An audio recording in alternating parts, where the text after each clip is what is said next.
Hello, this is Dr. Nanette Hoxon from the Altar of Mary. So, makita nyo ang Altar of Mary, sari-sari, no? Sari-sari. So, kung anong pumapasok sa akin sa day na yan, at sabi ko nga, because if you are in the Altar of Mary, and you speak for the Altar of Mary, you should be that person na minimension sa Isaiah, no? You are wonderful, counselor, the mighty God, the everlasting God, and the Prince of Peace. Yan yung maramdaman ng tao pag nakikinig sila sa Altar of Mary. So ngayon, i-touch ko pala yung tungkol sa armor of God. Ano yung armor mo against sa mga kalaban, no? Yun pa rin.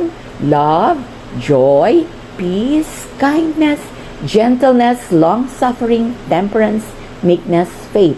Tapos, wala kang pride, lust, anger, greed, envy, covetousness, and sloth. Paulit-ulit lang yan. Yan lang yung sikreto. So, matatakot ka sa darating na Antichrist, mga kung ano-anong sinasabi, hindi na siya darating.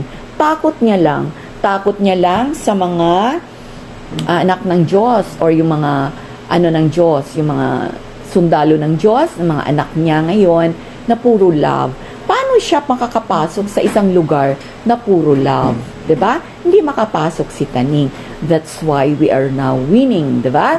So makita niya, slowly, panalo na tayo kung alam niyo lang, no?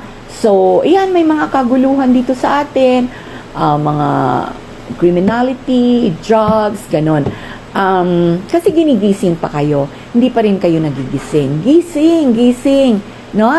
All you have to do is learn from it and mag-imitate kay God. Ganun lang, no? Huwag mo nang pansinin yung mga yan, hayaan mo sila. Basta ikaw ay nasa kay God na, wala na yung mga yan. Matatalo na sila. So, parami tayo ng parami, at yan ang pinapakita ko sa painting ko. Punta na tayo sa ilaw, 'di ba? Lakad na tayo papunta sa ilaw at doon na tayo pupunta. So kung merong ibang mga matigas talaga ang ulo, ay sorry, wag mo na intindihin 'yon. Baka iba ang lineage noon. Baka lineage ni Ham 'yon. Remember, 'di ba? Doon ang galing ang mga masamang tao sa kay Ham. So kay Shem tayo, so dito tayo. So mga anak ni Shem, mga descendant ni Shem, pasok na kayo sa Altar of Mary.